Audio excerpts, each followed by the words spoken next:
diable au cœur d'éponge de Vivien Fantino.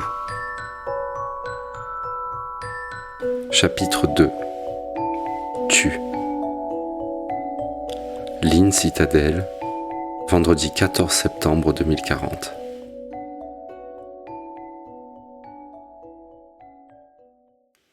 Tu as mal dormi cette nuit. Tu es journaliste du service culture au Parisien et tu as une mission. Interviewer Quentin Truffert, un vieil écrivain décadent, afin de rédiger un article de 10 pages. Il est tôt pour toi. Tu bâilles impoliment et poses le pied sur la dernière marche de l'escalier. Son magnifique lieu de vie, la plus haute résidence d'une vallée isolée, se situe sur les flancs du Brun, dont le pic de Pian culmine à près de 3000 mètres d'altitude. Ce chalet robuste des Hautes-Alpes, édifice de béton à sa base et de bois à l'étage, déploie coquettement ses 2 niveaux. Depuis la vaste terrasse panoramique, la vue ne peut que couper le souffle du visiteur. Par-delà une clairière fleurie, qui se termine par une haie d'épicéas, on admire l'immensité et la splendeur des montagnes avoisinantes. Un océan de nuages s'est formé, et, tels d'inaccessibles îles, les sommets émergent d'une gigantesque soupe cotonneuse. Tu t'accordes quelques minutes de rêverie afin de t'imprégner de cette vision renversante, l'acharnement sourd du minéral à survivre à l'homme. Tu te tournes vers lui. Mal fagoté dans un jean et un t-shirt trop grand, marqué et dégarni, Quentin Truffert t'observe réagir à son imprenable royaume visuel. Il affiche une satisfaction arrogante, l'expression de l'initié qui divulgue les arcanes aux profanes. Vous vous installez à une table de pain où refroidissent une tasse de café et un ordinateur portable. Des pierres de montagne où brillent des agrégats de cristaux plaquent des feuillets de notes contre le plateau. Tu dis « Tout d'abord, je vous remercie de m'accueillir chez vous, car je sais le caractère exceptionnel de cette rencontre. » Vous ne craignez pas les chiens, j'espère. Les chiens ? Non, pas spécialement. Il siffle fort. Un chien accourt depuis le champ en contrebas du chalet. Il est un peu sourd, précise le romancier. C'est Pouki, un border collie usé aux yeux vairons. Il n'est pas menaçant du tout, mais assez craintif. Le quadrupède vétéran s'enroule dans son panier en osier, soupire de quiétude. Son œil gris te sonde en coin. Sans cérémonie, Truffert t'indique une chaise. « Vous êtes venu de Paris pour m'interviewer, n'est-ce pas ? C'est un long voyage. » « Oui, je suis parti hier en début d'après-midi. » Un léger malaise se produit, comme lorsqu'on échange des banalités sans être inspiré. Truffert se racle la gorge de manière peu ragoûtante, t'interroge. « Ça ne vous pose pas de problème que l'on réalise l'interview ici, à l'extérieur ? L'été, je me sens un peu claustrophobe. L'après-midi, je m'allonge en bas du champ, sous les arbres, les sauterelles y pullulent, mais Pouki en raffole. J'adore me promener dans la nature. » Pour chercher les mots ? J'écoute surtout la forêt se taire. Enfin, pour notre entretien, on va rester sur la terrasse, bien sûr. Je vous fais couler un café ? Tu aimes le café, tu dis oui. Tu t'installes sans un mot à la table en bois, on entend le piaillement des oiseaux. C'est calme, seul le bruit de la vaisselle jure au milieu de cette retraite. Tu farfouilles dans ton sac, tu déposes carnet de notes, stylo-bille, téléphone, microphone et tablette tactile près de la tasse fumante. Cet attirail ressemble à un arsenal miniaturisé. Quoi de plus normal, cette semaine tu la vois comme une succession de batailles professionnelles harassantes. Cette rencontre avec Quentin Truffert, c'est ton épreuve du feu. Beaucoup dans les rédactions ont refusé cette mission en province, craignent ce type à minima désagréable et dérangé. Tu dois conserver ton calme. Tu connais la chanson et ton matériel fonctionne. J'espère toutefois que toute cette quincaillerie numérique n'écourte pas les confessions du romancier, lequel a la réputation de se braquer assez facilement. Face aux caméras, c'est pire, il les fuit comme le fisc. Seulement le son, la condition sine qua non à cet entretien.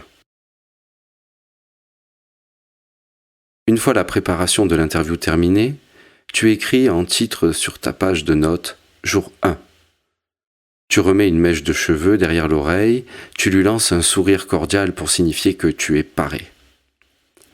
Il ne réagit pas, se contente de te dévisager avec détachement, égaré dans des considérations moribondes.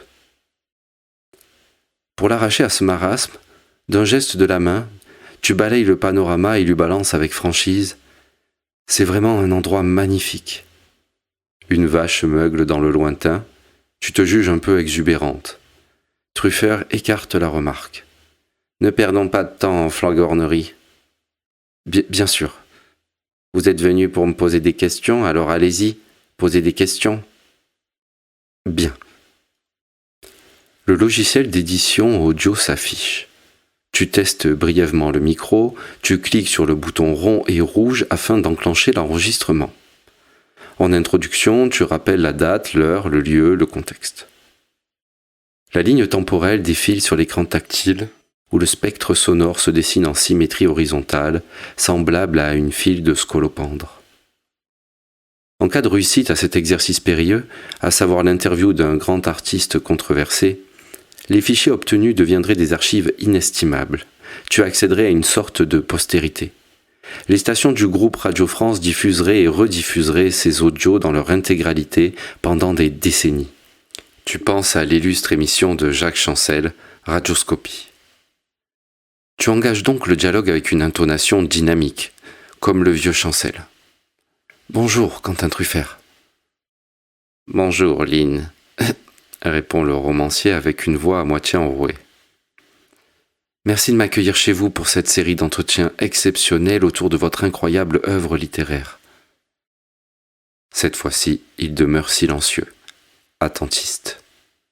Tu espérais un « tout le plaisir est pour moi », en jouer. Mais non, sa réaction tend vers le néant. Il semble comparer ses 2 pouces. Tu reprends. Quentin Truffert, votre dernière interview date d'une 15aine d'années. Pourquoi avoir refusé si longtemps de discuter avec la presse ? Sans intérêt, grommelle-t-il en haussant les épaules. Alors pourquoi avoir changé d'avis ? Je veux dire, j'en suis ravi, c'est un très grand honneur pour moi, mais pourquoi parler aujourd'hui ? Je rédige un ultime roman, mon chef-d'œuvre. Une telle annonce vaut bien l'omission d'un principe poussiéreux. Une telle entreprise suggère un brin de violence. Tu ne trouves rien d'approprié à répondre. Il a coupé l'herbe sous le pied de ta répartie. Son visage exprime le dépit. Puis j'ai accepté car vous n'êtes pas encore tout à fait aussi pourri que vos confrères. Je sens du bon en vous. Votre personnalité m'inspire, Lynn. Je lis en vous. Par exemple, je suis convaincu des difficultés de votre itinéraire de vie. Vous avez été adopté, non ? Je me trompe ? Tu coupes l'enregistrement pour répondre. En effet, j'ai un parcours atypique. Je l'ai senti dans votre lettre, une lettre relativement médiocre, mais sincère. C'est important, la sincérité. Surtout la sincérité des médiocres. Vous avez des enfants ? J'ai un fils de 10 ans. Comment se prénomme ce valeureux bambin ? Thiago. Thiago ? Oui, c'est son prénom. C'est un choix surprenant. C'est un prénom très courant. Et pour le reste, Lynn, d'anciens problèmes d'addiction ? Il n'est pas question de moi ici, monsieur Truffert. Voilà, bien envoyé, tu relances l'enregistrement. Pour l'instant, tu gères. Et quel est le thème de cet ultime roman ? Je parlais de la sincérité de votre lettre, et justement, le thème principal de mon livre est la trahison. La trahison ? La trahison en tant que concept, la trahison au sens philosophique, la trahison comme inévitable portique. Et son titre ? Je parie sans trop de risque qu'il commence par la lettre S, comme tous vos autres livres. Scélérate, satiété, siamois, surannée, souricière. Tu as bien appris ta leçon. Truffert se lève, déambule le long de la rambarde, disparaît à l'intérieur du chalet. Pouki joue entre ses jambes, s'imagine partir en balade. Le romancier revient avec une blague à tabac ternie par les années. Il en sort une cigarette déjà roulée. Il l'allume avec un briquet blanc de fabrication française. Ses gestes ont la dextérité de celui qui a fumé toute sa vie. Ses rides contractées creusent une mine préoccupée lorsqu'il tire de véloces bouffées sur sa clope. Il se tourne vers toi, plonge ses yeux dans les tiens. Le titre commence par un S, en effet. Je l'ai appelé Scoop. Il éclate de rire dans un nuage de fumée, comme sous l'effet d'une ingénieuse plaisanterie. Il est bizarre, ce type. Franchement bizarre. Pour préparer cette rencontre, tu t'es renseigné sur lui. Tu n'avais pas lu ses livres, car ton truc c'est plutôt la musique et c'est courant. Tu composes d'ailleurs toi aussi des niaiseries folk à la guitare en dilettante. Archive après archive, de biographies fragmentaires en préface soporifique, tu as reconstitué l'histoire et les faits de carrière de ton hôte. Tu as entendu toutes sortes de légendes confondantes sur Quentin Truffert. La rumeur la plus tenace au sujet du romancier, c'est celle qui évoque sa folie, une folie à l'imprévisible amplitude. Ce Truffert ne souffre pas d'une folie insidieuse et liquoreuse à la Louride, ni d'une folie moyenâgeuse et dévastatrice à la Sid Vicious. Tu te dis que la vérité se situe souvent entre les extrêmes, et tu attribues plutôt à Truffert une folie à la Kurt Cobain, aiguë et latente, la folie qui fait perdre la tête dans tous les sens du terme. Sur le net, tu as déniché d'autres cancans qui gravitent autour du vieux. Il aurait dérobé de l'argent à sa grand-mère, défoncé le crâne de son oncle, participé aux activités d'une secte sanguinaire, emprisonné un frère jumeau défiguré, du genre prête-plume au masque de fer. À l'évidence, tu ne donnes aucun crédit à ces thèses farfelues. Pour toi, ces ragots constituent purement et simplement des éléments de ce que les anglo-saxons nomment le bad storytelling. Depuis la Restauration, la polémique fait le buzz, parfois aux dépens du style, de la créativité et de la technique. Des flux d'informations se créent, on télécharge du brûlot à gogo. Une logique similaire s'applique à toutes les formes d'art. Tu te remémores Aux armes, etc. de Gainsbourg, la pochette de l'album Diamond of Dogs de David Bowie, L'origine du monde de Gustave Courbet, La fontaine à pipi de Marcel Duchamp, Le sapin plug anal de Noël par Paul McCarthy, La veste en viande de Lady Gaga, etc. Les chroniqueurs décortiquent l'art transgressif tel un crustacé venimeux. Les détracteurs palabrent en usant de sophismes.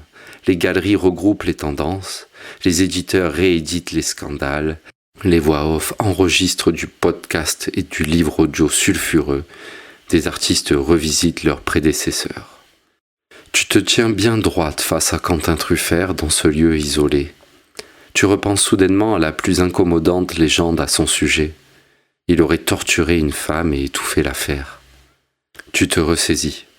Tout ça, toute cette mythologie sur Truffert, ce sont des conneries, des bruits de couloir, des thèses du même acabit que celle prêtant à Michael Jackson une origine extraterrestre.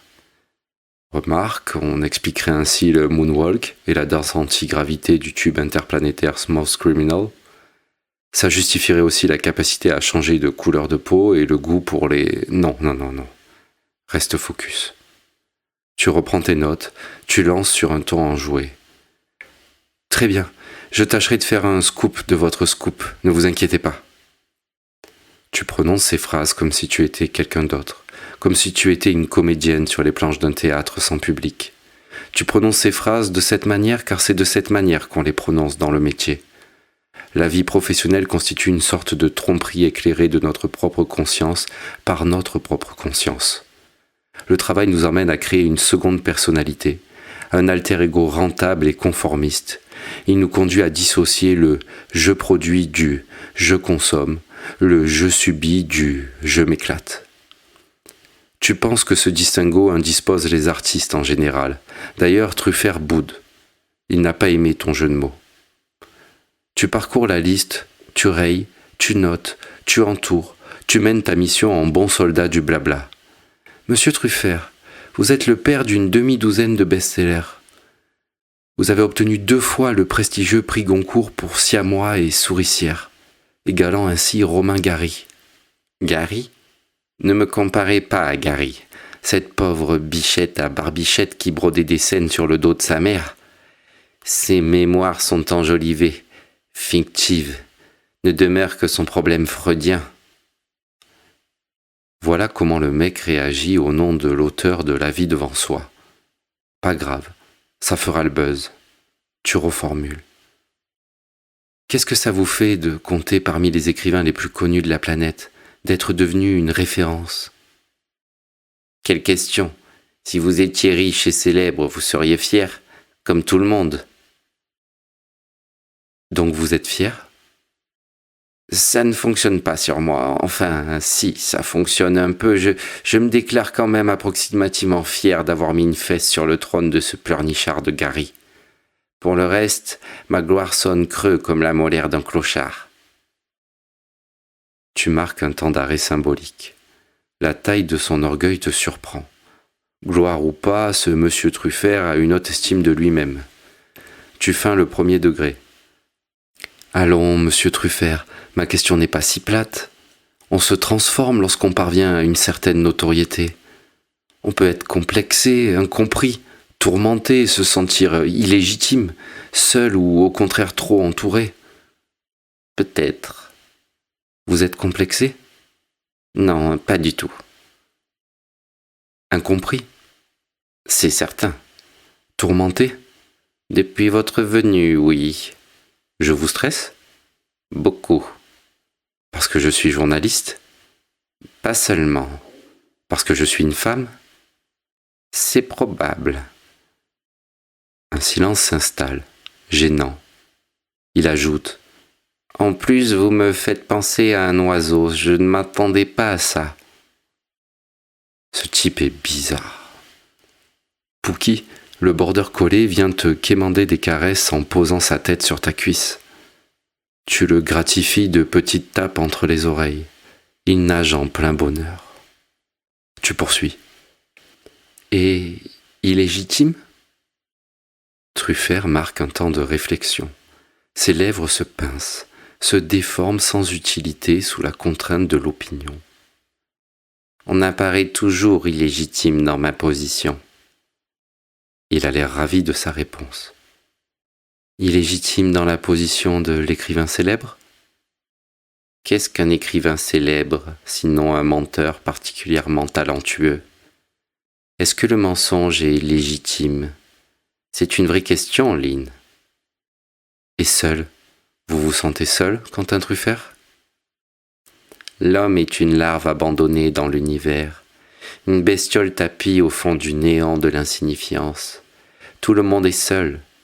Heureusement, Pookie est un ami fidèle. C'est un sacré numéro, celui-là. Regardez-le se contorsionner quand il se lustre les noisettes. Quelle souplesse! C'est admirable! Un soupir de jalousie s'extirpe de sa face ridée qui te rappelle un pruneau. Il poursuit avec résignation. Vous savez, Lynn, à part un furtif sentiment de culpabilité, je ne ressens plus grand-chose. De culpabilité? Au sujet de l'affaire Bosquet? Il écrase sa cigarette dans le cendrier en terre cuite, se réinstalle à la table forestière, change de sujet. Pour revenir à la fierté et à la notoriété, j'ai apprécié que l'on me cite à la suite de Céline ou de Bosquet, à ma place, au milieu des délinquants et des parasites, parmi les contestés ou les contestables selon l'angle d'approche. Maintenant, je m'en contrefous, je me sens seulement un peu fautif, mais c'est un sentiment très léger, furtif. Eh bien, justement, monsieur Truffert, je vous en prie, Lynn, appelez-moi Quentin. Monsieur Quentin, bien, j'allais vous demander, puisque vous l'avez évoqué, accepteriez-vous de me décrire votre relation avec Bernard Bosquet? Il a été votre mentor avant l'affaire, n'est-ce pas? Je n'ai pas la moindre envie d'aborder ce sujet. Tu coupes l'enregistrement. Aucun problème. Prenons notre temps, je peux attendre, je suis là pour ça. Enfin, non, je ne suis pas là pour attendre, je veux dire qu'il nous reste une semaine. Et afin de poursuivre sur la voie de la sincérité, je confesse que je compte beaucoup sur cette interview pour ma carrière. Cet article, c'est une clé qui peut déverrouiller l'accès aux étages supérieurs. Je voudrais succinctement évoquer le contexte du procès, Rassurez-vous, monsieur Quentin, mon travail ici concerne l'ensemble de votre œuvre, et pas uniquement l'affaire Bosquet. Pas du tout. Vous avez ma parole. Pas de procès ni de Bosquet aujourd'hui. Mais continuons, je vous prie. Malgré votre tête d'oiseau, cela commence à m'amuser. Tu t'es livré à lui, mais il se doute que tu n'es pas l'une de ses fans, que tu pêcherais volontiers un bon gros scandale dans tes filets, un truc si énorme que tu devrais refuser d'alléchantes promotions tant elles seraient nombreuses. Tu le mérites. Avec obstination, tu relances l'enregistrement et bois un peu d'eau. Tu as besoin de temps pour débusquer le gibier dans le passé confus de ce loulou. Tu progresses à tâtons. Bien, j'aimerais en connaître davantage sur vos habitudes de romancier. Par exemple, où écrivez-vous ? Là où nous nous trouvons.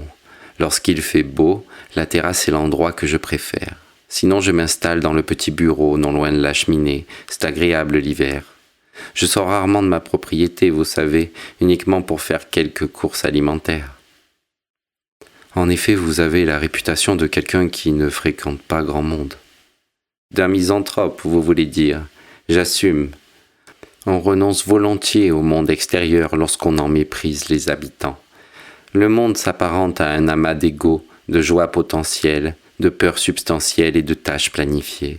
Nous survolons notre territoire comme des mouches à merde, nous grenouillons laborieusement dans une flaque d'eau croupie.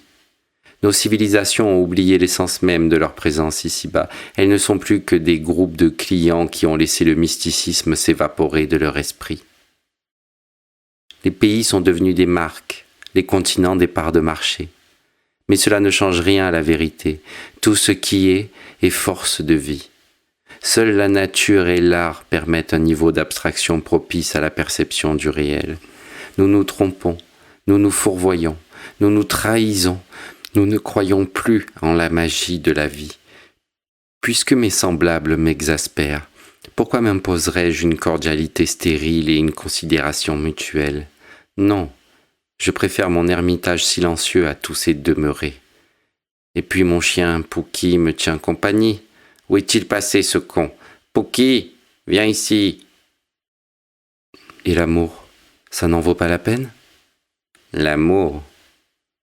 Truffert étire un rictus de dérision, comme si tu invoquais l'Immaculée Conception de la Sainte Marie. Il agite la tête négativement. L'amour est la plus belle preuve de notre mécompréhension du monde. Au milieu du cortège des subterfuges, en bonne fourmi de ce système byzantin, vous rêvez de briller en société par votre article sur le croque-mitaine. Et vous osez me parler d'amour, Lynn. C'est si émouvant. L'amour demeure, malgré tout. Mais non, Lynn, ressaisissez-vous. L'amour est mort avec l'arrivée des réseaux sociaux. Nous avons peu à peu oublié notre instinct. Nous avons oublié que nous étions des singes dégoûtants, que nous mangions les puces de nos voisins. Nous avons oublié que ce qui nous paraît vraisemblable n'est que la partie émergée d'un iceberg métaphysique. L'amour et tant d'autres phénomènes ne trouvent pas d'explication. On compte tant de disparitions étranges, tant de contes inspirés, tant d'interprétations de convenances. Et alors que la magie persiste, nous ne l'apercevons plus.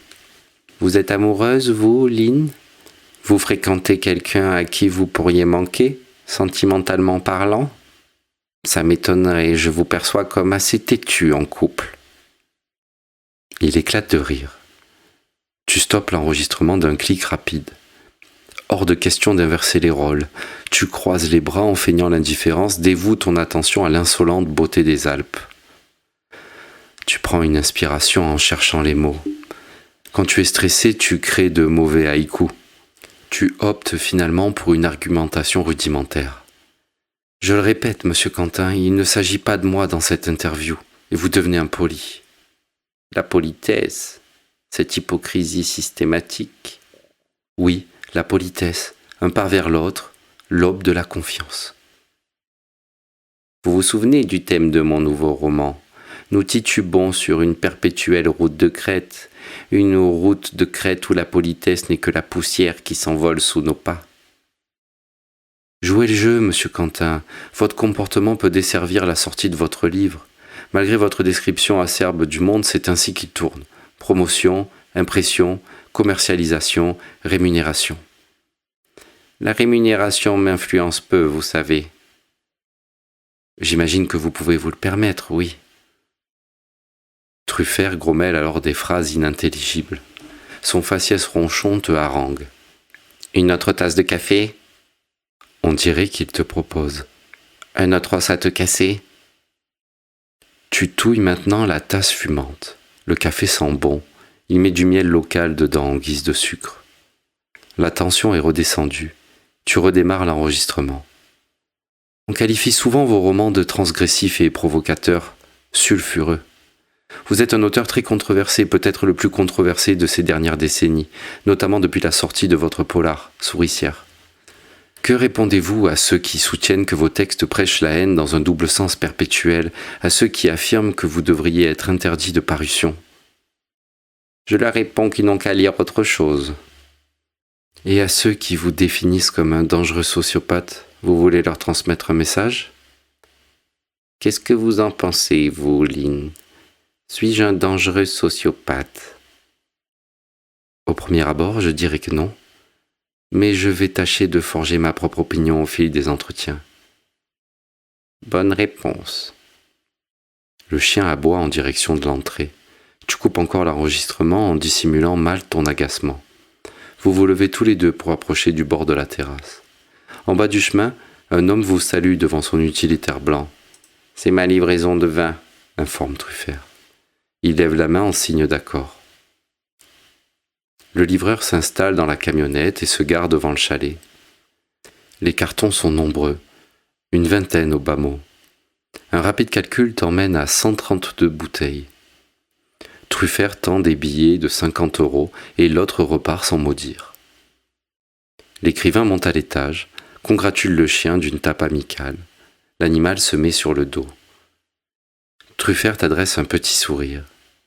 Où vivez-vous exactement, Lynn? Pas à Boulogne-Billancourt tout de même. Non, pourquoi? Comme ça, par intuition. Je vis à Aubervilliers, dans le 19e. Ah, et vous aimez Aubervilliers? Vous y êtes heureuse? Dans les limites du raisonnable.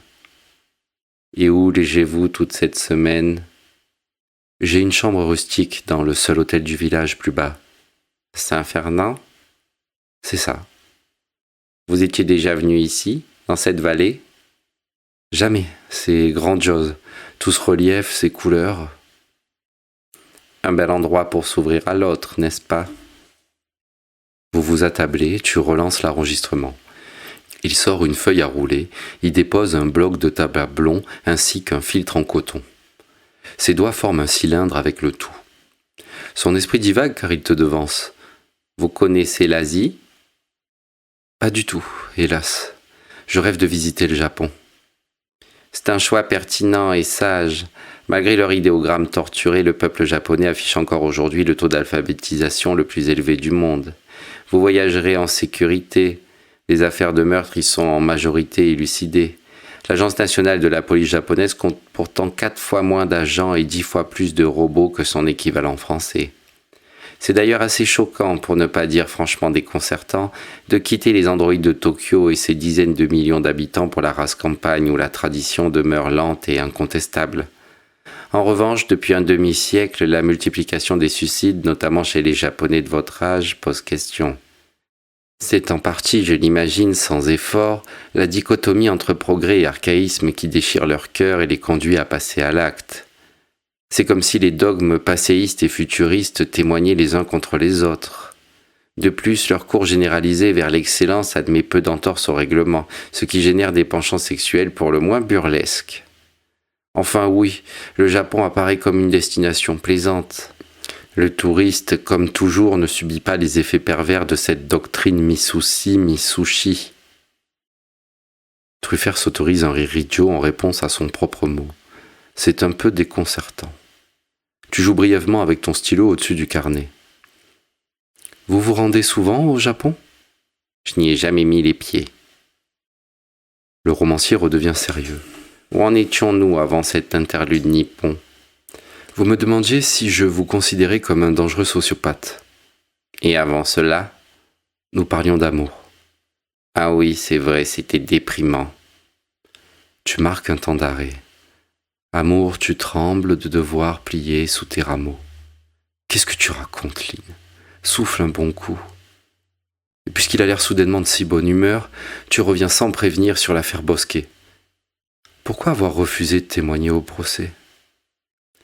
Je vous ai dit que je ne voulais pas aborder ce sujet. Il tape violemment du poing sur la table avant de retrouver son calme. Je ne parlerai pas davantage aujourd'hui. Remballez votre barda et partez. Profitez bien de la vallée. Revenez demain à 9h30. En effet, je vais avoir plus de temps que prévu. D'une gestuelle sans réplique, il te conduit tout droit vers ta voiture. Tu crois même avoir entendu Pouki grogner.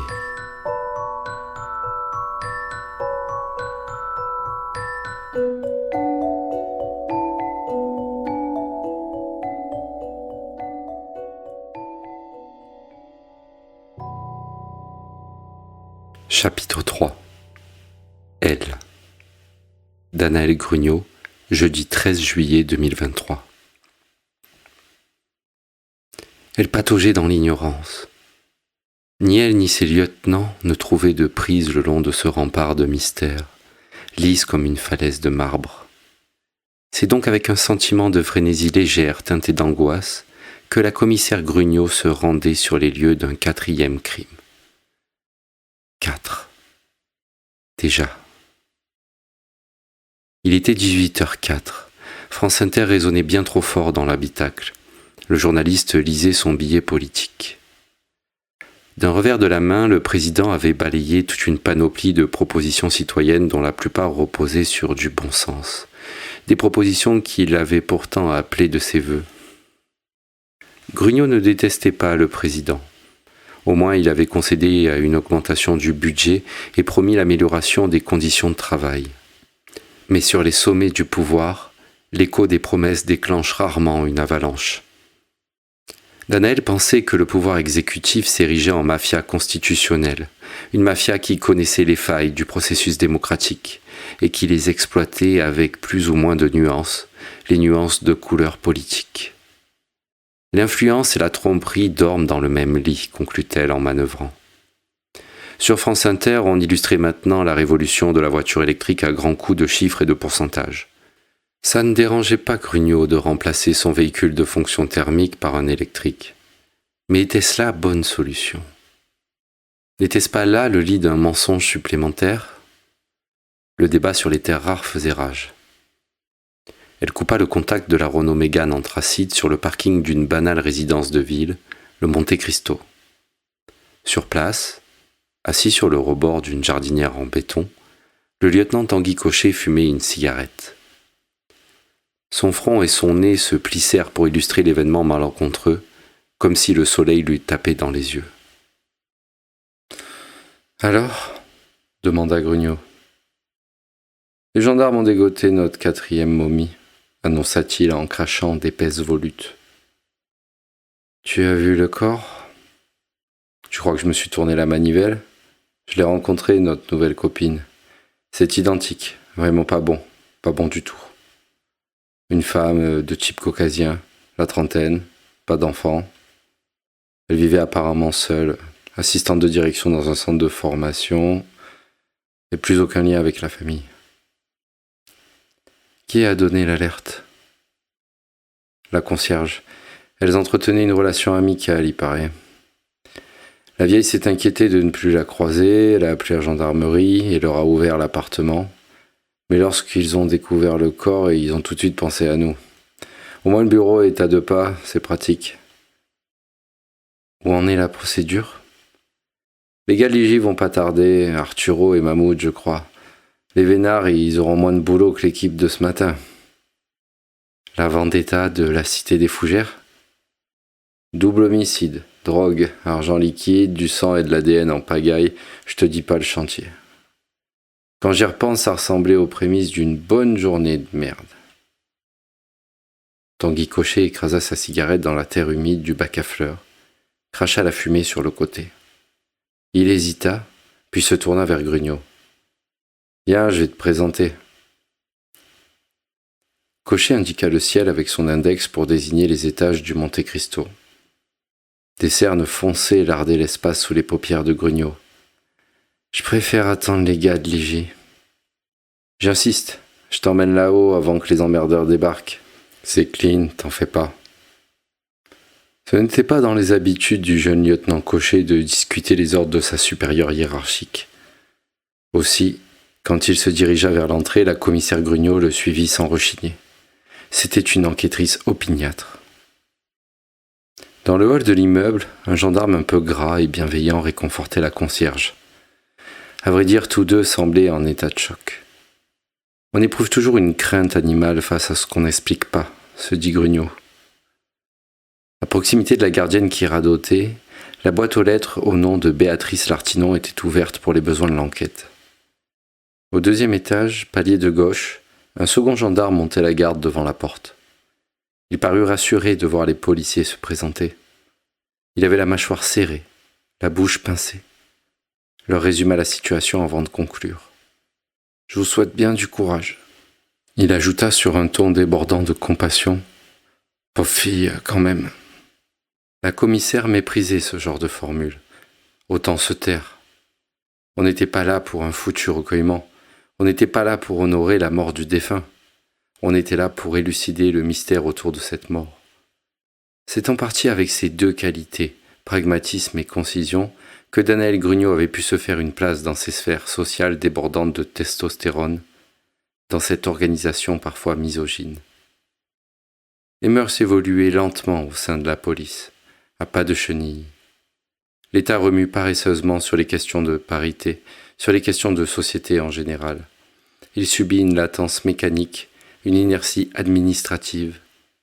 Les présidents, les chanceliers ou les premiers ministres ne proposent jamais un projet de société en adéquation avec les desiderata de leurs électeurs, sans parler des lobbies financiers qui ne font qu'entraver les bonnes décisions. Pénétrèrent dans l'appartement et le gendarme émotif claqua la porte derrière eux. Cochet fixa longuement sa supérieure. « Tu sens quelque chose ?» Elle avança le visage, renifla l'air ambiant par petits à-coups. Avec son nez fin, elle ressemblait à une souris qui cherche son fromage. « Non, juste une odeur de vieux bois. » Pas d'odeur de putréfaction comme chez Ronchevski, comme chez les jumeaux. Elle approuva. Le silence, à peine perturbé par le tintamarre routier, semblait s'épaissir pour laisser la place au rythme de leur tension artérielle. « Regarde là !» Grugnot tressaillit. Le meurtrier s'était peut-être tenu là pour contempler son œuvre. Les battements cardiaques de la commissaire s'intensifiaient jusqu'à l'isoler du monde et de ce tragique spectacle. Cochet ricana, la tira de sa torpeur. « Tu trouves pas ça bizarre qu'elle meure là, comme ça, pétrifiée devant sa téloche, foudroyée sur place comme après une vanne pourrie de Nagui ?» Elle hocha la tête. La préservation d'une scène de crime doit être réalisée au plus tôt. Dès le signalement, l'équipe doit matérialiser les frontières de la zone d'enquête, zone qui implique une remise en question régulière au cours de l'investigation, une évolution. Seules les personnes mandatées pour une tâche précise peuvent pénétrer dans le périmètre de sécurité. Avec des gestes simples, comme porter une tenue de protection, une paire de gants et des couvre-chaussures, on sauvegarde les indices.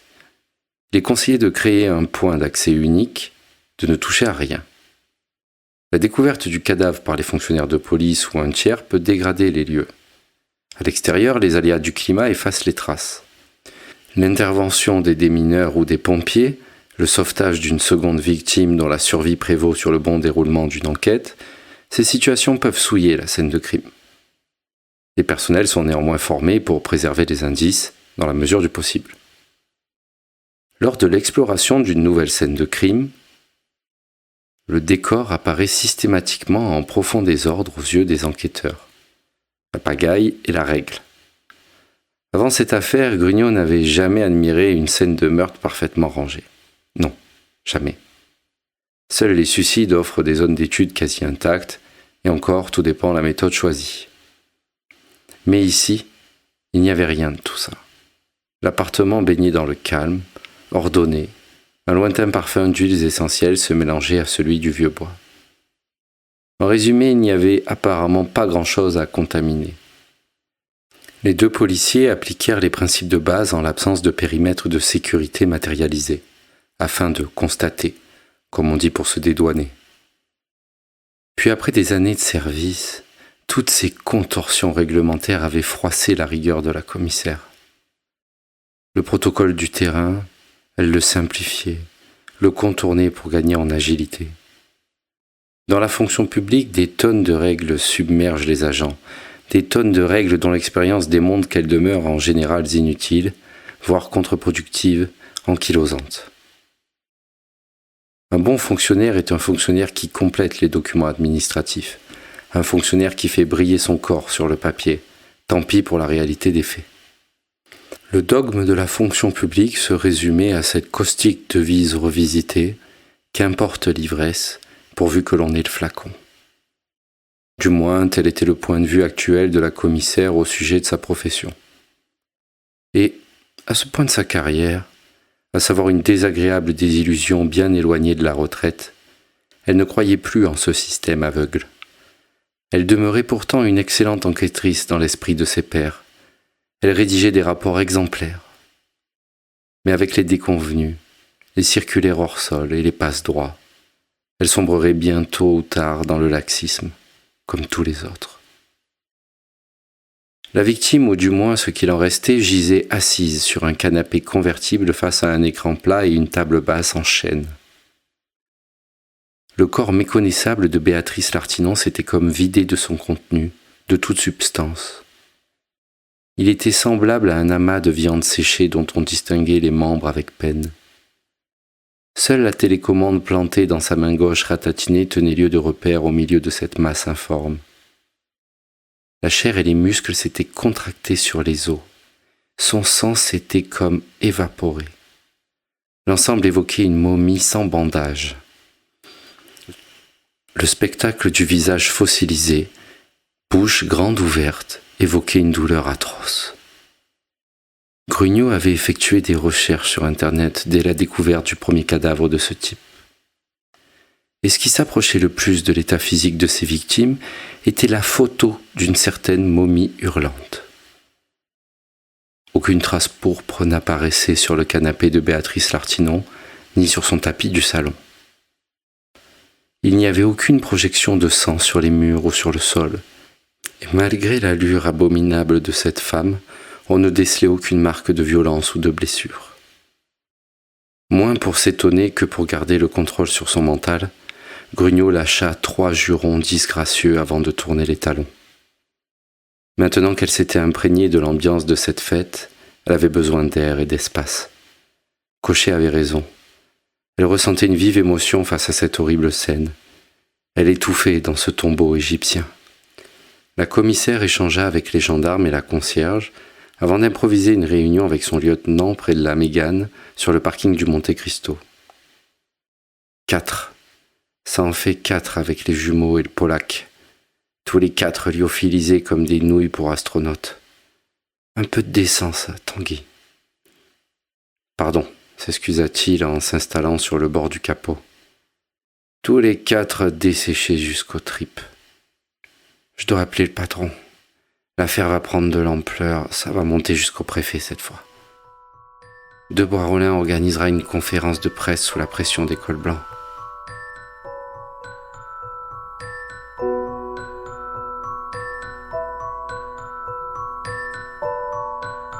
C'était Le diable au cœur d'éponge de Vivien Fantino.